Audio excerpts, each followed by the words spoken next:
Bem, meus irmãos, Hebreus 12:14 diz assim: procurai viver em paz com todos e em santificação, sem a qual ninguém verá o Senhor. Amém? Vamos orar mais uma vez. Deus amado, louvado seja o teu nome, tu és bendito eternamente. Nós te agradecemos por este encontro que o Senhor proporcionou, com este evento, para que possamos sair de casa e nos reunir para estudar a tua palavra, orar um pouco mais, desfrutar um pouco mais da comunhão dos irmãos e da comunhão contigo. Neste momento nós pedimos que o Senhor tenha misericórdia de nós e fale ao nosso coração por meio da tua palavra. Que o Senhor nos confronte, que o Senhor nos ajude a sermos mais parecidos com Jesus Cristo. Que o Senhor fale ao nosso coração. Toma liderança, Senhor, deste departamento, da Igreja Batista Missionária, de cada igreja que compõe esta convenção. Toma, Senhor, a nossa vida, fala ao nosso coração hoje aqui, Senhor. E também amanhã te pedimos que o Senhor continue abençoando este evento, Pai, em nome de Jesus. Amém. Meus irmãos, nosso tema é santidade. Qual a diferença? Então, eu resolvi fazer o seguinte: eu só vou responder essa pergunta no final.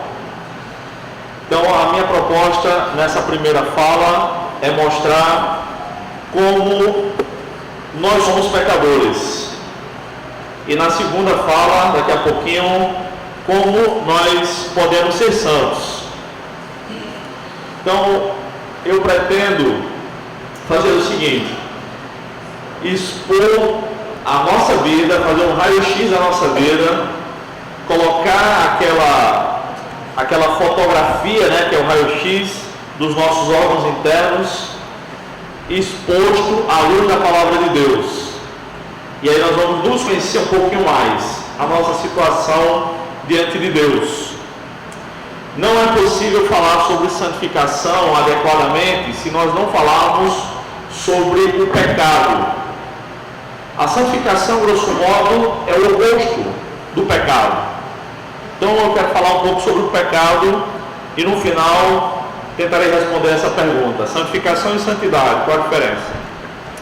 Então, primeiramente, o pecado atingiu todos os aspectos da vida humana. Deus criou todas as coisas perfeitas e o homem sem pecado. Então o homem desobedeceu a Deus no desejo de ser igual a Deus e encontrou-se morto. A palavra morte significa separação, e o homem foi separado da comunhão com Deus no momento em que pecou. E Adão entrou numa espécie de corredor da morte que durou 930 anos. Foi o período de sua vida após pecar aqui nessa terra. E morreu. E o pecado, então, desde Adão, ele é herdado. Nós nascemos em pecado. No século XVI, a essa doutrina que todos os seres humanos nascem em pecado, foi dado o nome de depravação total. Eu sei que essa expressão, para nós, do século XXI, é uma expressão inadequada, mas ela significa não que o homem é mau na sua totalidade, e sim que o homem nasce em pecado. E uma vez nascido em pecado, não é possível que o homem dê os primeiros passos em direção a Deus. Sempre é Deus quem dá os primeiros passos em busca do homem perdido. Foi assim desde Gênesis 3:9. Quando o homem pecou, se escondeu de Deus, cozinhou folhas de figueira, fez roupas para si e para sua esposa. E Deus foi lá, em Gênesis 3:9 está escrito: Adão, onde estás? E Adão disse: estou aqui, estou escondido, porque pequei, tive vergonha, tive medo do Senhor e me escondi. Então, nós acreditamos, aliás, esse é o único dos 5 pontos do arminianismo e calvinismo em que há convergência. Tanto os calvinistas como os arminianos acreditam que o homem nasce em pecado. Acreditam na doutrina da natureza pecaminosa do homem, da depravação total. Depois que Jesus Cristo nos salvou, nós continuamos pecando. O apóstolo Paulo, por exemplo, réu confesso, mesmo sendo cristão, escreveu em 1 Timóteo 1,15: dizendo que Cristo Jesus deu sua vida para salvar os pecadores, dos quais Ele é o principal. Em Romanos capítulo 7, versículos 15 a 20, ele escreveu: não entendo o que faço, pois não pratico o que quero, e sim o que odeio. E se faço o que não quero, concordo que a lei é boa. Agora, porém, não sou mais eu quem faz isso, mas o pecado que habita em mim. Pois eu sei que em mim, isto é, na minha carne, não habita bem algum. Pois o querer o bem está em mim, mas não o realizá-lo. Pois não faço o bem que quero. Já não sou eu quem o faz, mas o pecado que habita em mim. Então nós percebemos que somos pecadores. E quais são as possibilidades de cometer pecado? De acordo com a palavra de Deus, é possível que nós cometamos pecado de pelo menos 5 maneiras. Número 1, pecados por pensamentos. Acontece quando não pensamos ou quando pensamos o que a Bíblia proíbe. Número 2, pecados por ações. Acontece quando agimos contrário ao que a Bíblia ensina. Número 3, pecados por palavras. E acontece quando falamos o que a Bíblia condena. Número 4, pecados por sentimentos. Acontece quando sentimos o que a Bíblia rejeita, como odiar alguém, por exemplo. E número 5, pecado por omissão. É quando não fazemos o bem que deveríamos fazer. Essas são as 5 possibilidades de cometer pecado: pensamentos, ações, palavras, sentimentos e omissões. Além disso, a palavra de Deus usa várias expressões para descrever o pecado em si.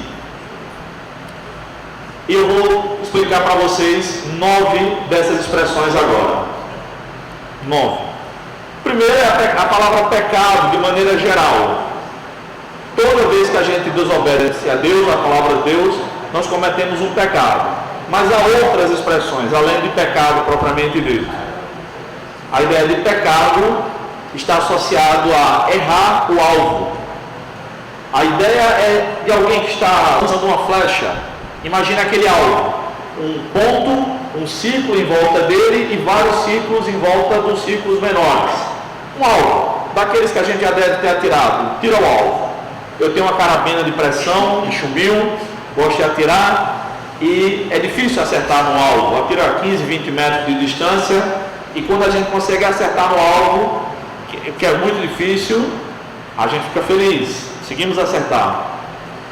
Então a palavra de Deus fala sobre isso. Pecado, então, de acordo com a palavra de Deus, acontece quando o ser humano não consegue atingir o ponto exato que Deus quer para a nossa vida. Ou seja, a maioria das vezes. Sabe aquele ditado que a gente gosta de dizer? Como é bom estar no centro da vontade de Deus. Com certeza deve ser bom, mas a gente ainda não sabe como é, porque a gente nunca esteve.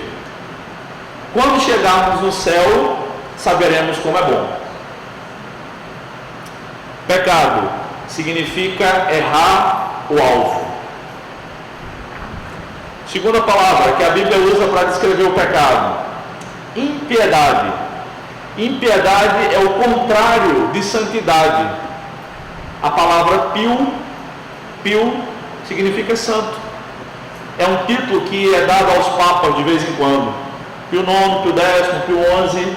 Lá em João Pessoa tem a escola marista vem de Maria, né? Pio X. Pio significa santo. E o contrário de pio é ímpio. Ímpio. Então agir com impiedade é agir sem a devida santidade, sem a piedade devida. E esse pecado é interessante. Paulo escreveu em 2 Timóteo capítulo 2, versos 16 e 17 o seguinte: mas evita as conversas vãs e profanas, pois os que agem assim promovem ainda mais a impiedade, e as suas palavras se alastrarão como gangrena. Entre eles se encontram Himeneu e Fileto. A impiedade é um tipo de pecado que é contagioso. Quando a gente convive com pessoas ímpias, a tendência é imitá-las. Tal como quando convivemos com pessoas santas, a tendência também é imitá-las. Terceira palavra que a Bíblia usa para explicar o pecado: transgressão. Transgressão significa ir além. Imaginemos uma cerca, uma fazenda, tem uma cerca e a gente coloca o gado ali e ele não pode ultrapassar. Deus tem a sua cerca celestial estabelecida pela sua palavra, e quando nós ultrapassamos os limites da vontade de Deus, nós cometemos uma transgressão. Esse foi o caso de Saul. 1 Crônicas 10:13 diz: assim Saul morreu por causa da infidelidade para com o Senhor, porque não havia obedecido a palavra do Senhor, e também porque procurou a mulher que consulta os mortos. Ele ultrapassou as permissões divinas. Deus havia proibido de consultar adivinhos, médiuns, que supostamente consultam mortos. E Saul cometeu transgressão. Quando avançamos o sinal divino, nós cometemos uma transgressão. Quarta palavra que a Bíblia usa para descrever o pecado: iniquidade. Iniquidade ou falta de integridade significa não andar em retidão. A ideia de andar em retidão é andar com perfeição. Alguém que não está se desviando, como diz a palavra, nem para a direita, nem para a esquerda, para cometer pecado. É uma figura de linguagem, é andar num caminho reto, plano. Por exemplo, Jesus falou que aqueles que andam em iniquidade, na verdade, nunca o conheceram. Em Mateus 7:23, falando sobre o futuro, sobre o julgamento final, Jesus disse: e então lhes direi abertamente: nunca vos conheci, apartai-vos de mim, vós que praticais a iniquidade. Essas pessoas que Jesus está falando aqui em Mateus capítulo 7, se os irmãos estão bem lembrados, são aquelas que dirão: Senhor, Senhor, em teu nome expulsamos demônios, profetizamos e fizemos milagres. Iníquos estão expulsando demônios atualmente, estão profetizando, estão fazendo milagres. Milagres não devem nos impressionar, não devem. Os milagres acontecem em todas as religiões, todas. No satanismo há milagres, há curas. Na Igreja Católica há milagres, há curas, há inúmeros milagres. Na Umbanda também há. Na igreja do Edir Macedo, que é um blasfemo, também há. Ele se enquadra aqui: Senhor, não fizemos milagres, não profetizamos, não expulsamos demônios. Grande coisa. Se os irmãos estão bem lembrados, os magos do faraó também fizeram milagres. Lá na corte de Nabucodonosor, aqueles macumbeiros também fizeram milagres. O primeiro milagre da Bíblia não foi realizado por Deus, mas por Satanás, fazendo uma serpente falar. Não adianta fazer milagre e andar em iniquidade. O Evangelho de João, falando sobre João Batista, João capítulo 10, versos 40 e 41, diz sobre João Batista: apesar de ele nunca ter feito nenhum sinal, João Batista nunca fez um milagre, tudo que ele falou acerca deste homem é verdade. O mais importante é falar a verdade sobre Jesus Cristo, é ensinar a palavra de Deus. Se Deus quiser fazer milagres, Ele faz. São bem-vindos, mas milagres não devem nos impressionar. Tem pessoas fazendo milagres por aí. O João de Deus fazia milagres, irmãos. Fazia milagres. Ele não só estuprava não, aquelas mulheres não. E com certeza foram muito mais de 400. Foram 30 anos. 30 anos. Com certeza tem muitas daquelas mulheres que foram abusadas que hoje são casadas. estão envergonhadas, não querem dizer para o marido, não querem dizer para os filhos que foram abusadas. A gente não nasceu ontem, né, irmãos? A gente não nasceu ontem. Quinta palavra que a Bíblia fala sobre o pecado, para definir: rebeldia. Rebeldia significa não obedecer ao que Deus mandou. É o contrário da transgressão. Enquanto que a transgressão acontece quando ultrapassamos o limite divino, a rebeldia é quando Deus manda a gente ir ou fazer algo e a gente não faz. Por exemplo, em Deuteronômio 13:5, diz assim: e o profeta sonhador morrerá, pois pregou a rebeldia contra o Senhor vosso Deus, que vos tirou da terra do Egito e vos resgatou da casa da escravidão, para vos desviar do caminho que o Senhor vosso Deus vos ordenou que andasseis. Assim exterminareis o mal do vosso meio. Em Deuteronômio 13, Moisés está falando sobre as características do verdadeiro profeta. Se ele profetizar e acontecer algo, ainda assim não deve ser considerado profeta. É o que diz o texto.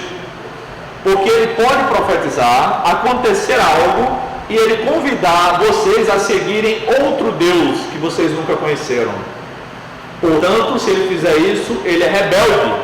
Ele está indo contrário à palavra de Deus. Não os sigais. Aliás, era para matar esse tipo de gente. É o que o texto diz, Deuteronômio 13. Rebeldia. Número 6. Traição. Embora a palavra traição remeta logo a Judas Iscariotes, ele não foi o único traidor de Deus nas Escrituras.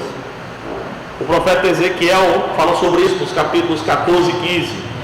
Ezequiel 14:13 diz assim: filho do homem, quando um povo pecar contra mim, agindo de modo traiçoeiro, estenderei a mão contra ele, cortarei sua provisão, enviarei a fome contra ele e exterminarei do seu meio homens e animais. Ainda em Ezequiel 15:8, farei da terra um deserto, porque eles agiram de modo traiçoeiro, diz o Senhor. Traição, o pecado de traição ocorre quando há uma quebra de confiança para com Deus e sua palavra. É o povo traindo a Deus. O sol está conversando muito alto ali atrás. Sétima palavra que a Bíblia usa para descrever o pecado: abominação. Abominação é o tipo de pecado que dá náuseas em Deus. Deus ou a terra vomitam ou sentem vontade de vomitar. Esse é o pecado de abominação. Por exemplo, em Levítico 18, versos 26 a 28, diz assim: mas guardareis os meus estatutos e as minhas leis, e não farei nenhuma dessas abominações, nem o natural, nem o estrangeiro que vive entre vós. Porque os habitantes desta terra cometeram todas essas abominações, e a terra ficou contaminada, para que a terra não seja contaminada por vós, e não vos vomite também, como vomitou o povo que nela estava antes de vós. Levítico está relatando o episódio com os cananeus. Vocês, hebreus que estão tomando posse da terra que Deus prometeu, não pratiquem as abominações que os cananitas ou cananeus praticaram aqui nessa terra. A ideia é que Deus vai tolerando, de repente ele vomita o povo da sua presença.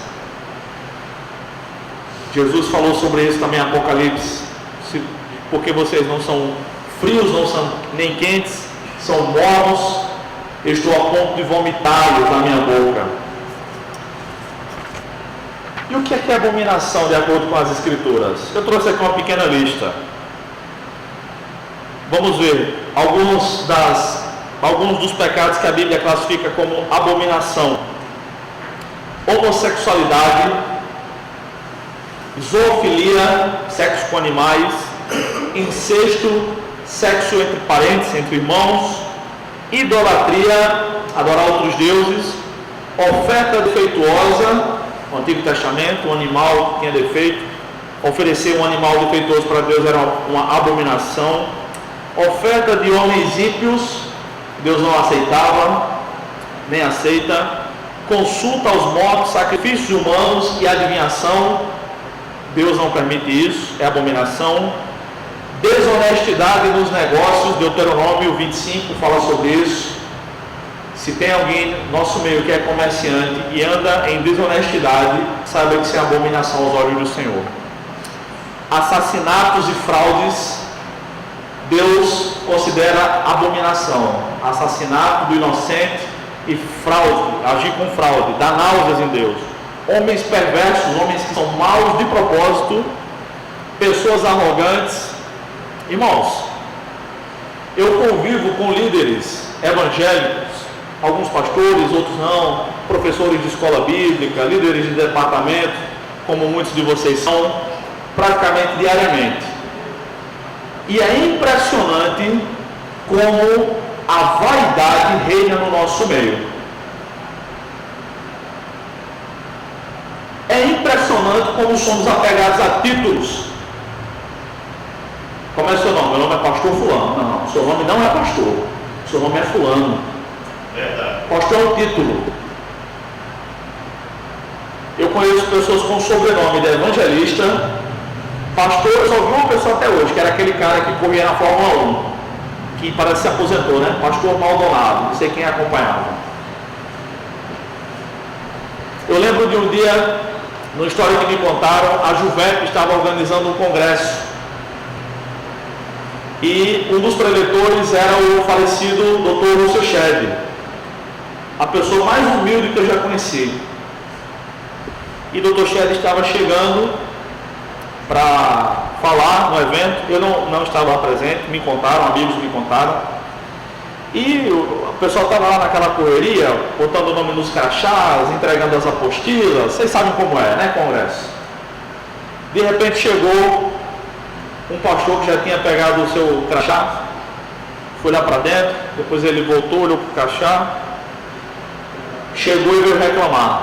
Disse: meu crachá está errado. O pessoal disse: está errado? O que foi, pastor? Está faltando o PR aqui na frente. Na mesma hora, Dr. Shedd estava chegando. E Dr. Shedd disse para os irmãos que estavam na mesa organizando: os irmãos estão precisando de alguma coisa? Querem que eu ajude a entregar os crachás e as apostilas aqui? Estão precisando de ajuda? E o pastor, que estava fazendo tanta questão pelo PR na frente do nome dele, viu isso. Irmãos, arrogância é pecado e dá náuseas em Deus. Precisamos ser humildes com Jesus Cristo. Às vezes a gente fala mal dos 12 apóstolos, mas agimos de forma pior do que eles. Enquanto os 12 apóstolos estavam lá andando com Cristo, olha só a mentalidade. Estavam discutindo para ver quem era o maior entre eles. E o maior era Cristo. Tinha 2 mimadinhos de mamãe, que a mãe dele chegou para Jesus e disse: Senhor, permita que quando o Senhor vier no seu reino, as 2 coisas mais lindas do mundo, que são Tiaguinho e Joãozinho, sente cada um do seu lado, num trono ao seu lado, quando o Senhor vier no seu reino. Homens mimados não servem para liderar no reino de Deus. Deus não trabalha com crianças. Deus trabalha com homens amadurecidos. Coisa cada vez mais rara hoje em dia. Homem de verdade. Homem que tem palavra, que promete e que cumpre. Homem que diz que vai fazer e faz. Ou que coloca ordem na casa, na igreja. Quando Paulo deixou Tito na ilha de Creta, em Tito 1,5 ele diz: foi para colocar ordem na igreja que eu te deixei em Creta. Coloque em ordem na igreja, coloque em ordem em casa, antes de quererem fazer alguma coisa no reino de Deus. Coloque em ordem na sua própria vida, na sua própria agenda, nos seus compromissos. É isso aí. Para não ficar prometendo e não cumprindo, farrapeando. Isso é pecado, irmãos. Isso é pecado. Seguindo. Abominação, o que semeia contenda entre irmãos. O fofoqueiro é um abominável aos olhos de Deus. Eu nunca vi alguém ser disciplinado por ser fofoqueiro, mas toda igreja tem gente fofoqueira. Aqui é possível que algum de vocês sejam fofoqueiros também. Eu não sei, mas é possível. Sabe o que fulano falou? Irmão, quando alguém vier falar isso, diga, nem sei, nem quero saber. Não é falta de educação. Falta de educação é falar da vida alheia.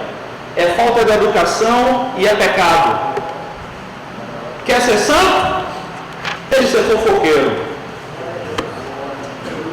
A mentira, número 13, é pecado e é abominação. A injustiça, disciplinar pessoas na igreja sem ouvir as duas partes, privilegiar quem dá o ritmo mais alto. Eu sou crente há 20 anos, eu sei que isso acontece. Não é só nas igrejas do Novo Testamento, não. Toda igreja tem isso. Isso é um absurdo. Deus fica com vontade de vomitar o povo dele quando isso acontece. É abominação ao voz do Senhor. Quer Deus agindo, haja com justiça na igreja. Não privilegie os ricos, não privilegie os dizimistas altos. Querem pegar o dízimo alto e fugir da igreja, ameaçando o pastor? Vão embora e fiquem só os cristãos, só os santos. Deus não precisa do seu dinheiro, nem de você, nem de ninguém. Ele não precisa de nós. Nós é que precisamos dele. Sou da igreja que o cara comprou um som medonho de carro. Chegou o pastor e disse, agora a igreja vai ter que pagar. Ele disse, a igreja não tem como pagar. Ele disse, se não pagar, eu pego minha família e vou embora. O pastor baixou a cabeça e botou a igreja para pagar. Pastor foi fraco, pecador, injusto. E é por isso que a igreja dele está falindo, fechando as portas. Não vai ter para quem entregar a chave, porque ele prefere agradar homens do que a Deus. Deus está nauseado com aquela igreja. A oração do desobediente a Deus é abominação. A quebra dos 10 mandamentos é abominação. A prostituição é abominação. O divórcio, Deus odeia. Malaquias 2,16, odeia o divórcio. Também vamos acabar com essa história de pastor deixar a mulher para casa com outra mais nova e a gente aceitar um camarada com um ministério desse. Marido de uma só mulher, se não serve para ser pastor. É a palavra que diz que acabou-se. Não se submeta a pastores assim. Virou moda, irmãos. Virou moda. Vou deixar minha mulher, vou casar com outra e vou permanecer na igreja. E o povo não fala nada. Nós somos homens ou não somos, irmãos? Às vezes na igreja a gente é mansinho, baixa a cabeça, mas fala alto com a mulher em casa, quer gritar aos filhos, não é? Vamos criar vergonha, colocar a casa de Deus em ordem, irmãos. Está precisando de ordem nessa igreja, irmão.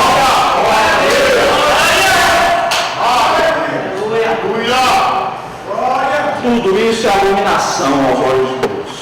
Quer ser santo? Se ajeite. A 8ª palavra que a Bíblia usa sobre o pecado, blasfêmia. Blasfêmia é quando pessoas dirigem palavras ofensivas a Deus ou ao povo de Deus. Nós às vezes lembramos da blasfêmia contra o Espírito Santo, mas falar mal de Deus é blasfêmia. Tomar o nome de Deus em vão é blasfêmia. Piadas com o nome de Deus é blasfêmia. Aqueles pregadores engraçadinhos que ficam contando piadas sobre a Bíblia é blasfêmia. Vocês já viram algum profeta na Bíblia contar piada quando estavam profetizando? Vocês já viram os apóstolos pregar contando piada, gracejo? Vocês já viram Jesus Cristo pregando e o povo rindo? Vamos acabar com isso também, irmãos. Isso é blasfêmia. Vamos fechar as portas para aqueles pregadores engraçadinhos. Quer ser engraçadinho? Vá para o circo, não vá para o culto. Tomar o nome de Deus é blasfêmia, em vão é errado. Imagina fazer piada com o nome de Deus. Sabe por que Deus fez a mulher primeiro? Porque a mulher por último? Porque senão ia ficar dando pitaco. Foi por isso, irmãos. Foi por isso, não foi. As mulheres do mesmo jeito. Sabe por que Deus fez o homem primeiro? Porque primeiro ele faz um rascunho. Deus faz coisa imperfeita agora? Que Deus é esse? Então a gente está fazendo piada com o nome dele, com as obras da criação de Deus. Não convidem o Eduardo para pregar, que ele é um blasfemo. piadas com o nome de Deus, piadas com a palavra de Deus. Você já viu o profeta fazendo o povo rir? Quando Pedro viu Jesus no barco fazer aquela pesca maravilhosa em Lucas 5, ele não riu, ele se ajoelhou e disse: por favor, se afaste de mim porque eu sou pecador. Quando Isaías viu a glória de Deus, ele disse: eu vou morrer porque eu vi Deus. Quando Moisés viu a glória de Deus, Deus disse: entra na fenda da rocha, representa Cristo. Eu vou colocar minha mão e eu vou fazer passar minha bondade, você vai me ver de costas, senão você morre. Quando a gente vê Deus, a gente se sente constrangido, não sente graça não, irmãos. Pelo contrário, Sara riu da promessa de Deus e foi repreendida pelo anjo do Senhor. Nono lugar, pelo visto só vai ter um sermão hoje. O pecado para a morte, que 1 João 5,16 fala.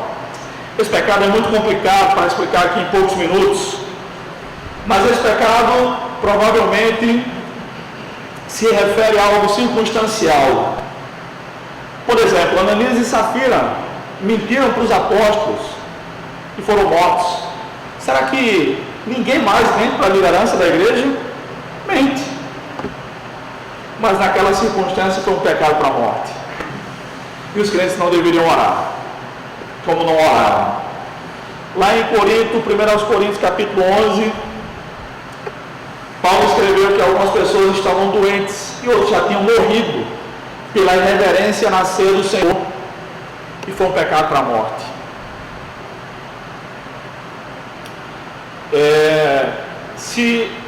Quando Jesus curou aquele homem no tanque de Betesda, João capítulo 5, Jesus diz: vai e não peques, para que não te aconteça coisa pior. João 5,14. Talvez o pecado dele, se fosse pior, seria para a morte.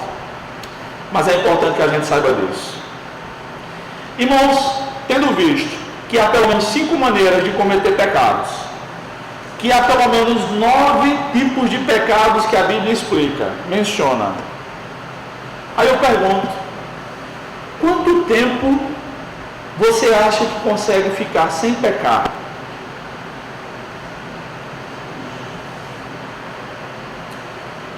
Eu tinha dúvidas sobre se é possível passar um dia sem pecar. Eu estou falando de mim. E escrevendo, pesquisando sobre a doutrina do pecado na Bíblia, eu cheguei a uma conclusão: eu não consigo passar um dia sem pecar. Eu não consigo. É muito fácil pecar. Pensamentos, ações, palavras, sentimentos e omissões. Pecado, transgressão, rebeldia, traição, abominação, blasfêmia, iniquidade. Será que somos santos como pensamos que somos? Qual percentual que conseguimos contribuir para a nossa santidade pessoal? Todos nós dependemos completamente do Deus Trino e bendito para a nossa santificação. A verdade é essa. A verdade é que nós somos tão pecadores que precisamos completamente de Jesus Cristo para nos ajudar. Todos os dias da nossa vida. Mas e santidade e santificação? O que é que significa? Para alguns pode ter algum sentido distinto, mas, grosso modo, são sinônimos. Deus começou a nos santificar quando nós cremos nele. Quando ele nos salvou, ele também nos santificou. A isso nós chamamos de santificação passiva. Nós recebemos da parte de Deus a santificação. Nós fomos santificados. Deus nos chamou de santos. Por exemplo, até a igreja de Corinto é chamada de santa. 1 Coríntios capítulo 1, versículo 2, Paulo diz que está escrevendo à igreja de Corinto, aos santificados em Cristo Jesus. Todo crente, todo salvo foi santificado por Cristo. Mas há também a santificação ativa. A santificação passiva nós recebemos, a santificação ativa é aquela que a gente faz. Por exemplo, o texto que nós lemos inicialmente fala que nós devemos buscar a santificação, sem a qual ninguém verá o Senhor. Verá o Senhor não é verá as bênçãos de Deus. Se nós não agimos, não levarmos uma vida de santidade, não seremos salvos. Essa é a ideia. A santificação ativa, no próprio versículo 1 Coríntios 1:2 diz: chamados para serem santos. Deus nos santificou quando cremos em Cristo, quando Ele nos salvou, e Ele espera que continuemos buscando a santificação. A Bíblia também fala algo que na teologia nós chamamos de santificação positiva. Acontece quando a gente busca fazer o que é bom. Por exemplo, em Romanos 7:19, pois não faço o bem que quero, mas o mal que não quero. Esse é um tipo de santificação positiva que Paulo não conseguia exercer o tempo todo. E a santificação negativa é quando nós não gostamos do que Deus também não gosta. Por exemplo, no Salmo 139, verso 21, Senhor, não odeio os que te odeiam? Não detesto os que se levantam contra ti? Quando nós não compartilhamos das ideias desse mundo, nós estamos agindo com santificação negativa. Concluindo, a santificação começa quando cremos no Senhor e quando Ele nos salvou.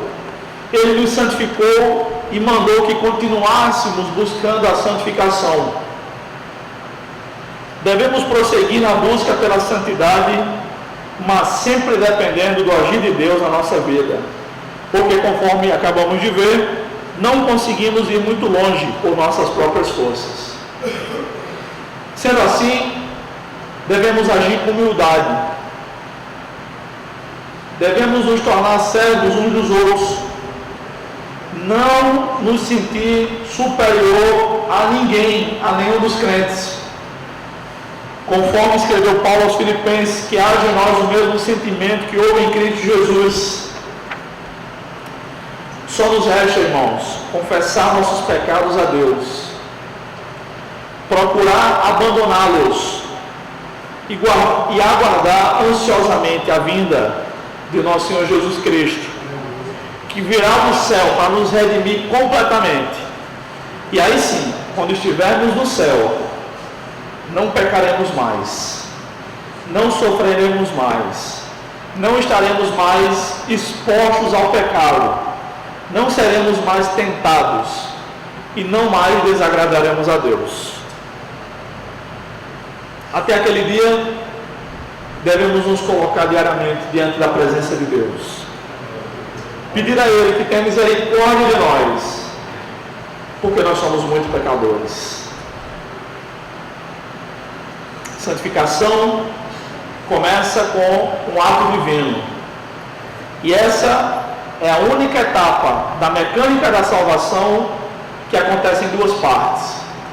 Deus nos regenerou, nos criou de novo, nos justificou, bateu o martelo, disse que nós éramos inocentes dos nossos pecados, nos adotou como filhos, nos santificou e espera que continuemos buscando a santificação.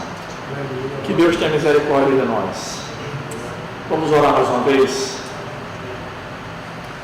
Deus amado, Deus bendito, louvado seja o Teu nome, Senhor. Pai, tem misericórdia na nossa vida, que somos pecadores. Ó Senhor, somos terríveis pecadores, Senhor. Mesmo crentes, nós só somos crentes por causa de Ti, Senhor. Por causa do Teu Espírito que nos convence. Por causa do Teu Espírito que ora por nós, que nos ajuda a levantar quando caímos, que nos mostra que nós não somos tão bons como pensamos que somos, Deus. Tem misericórdia de nós, Senhor, e nos ajuda a buscar a Tua presença até aquele dia que nos encontraremos contigo.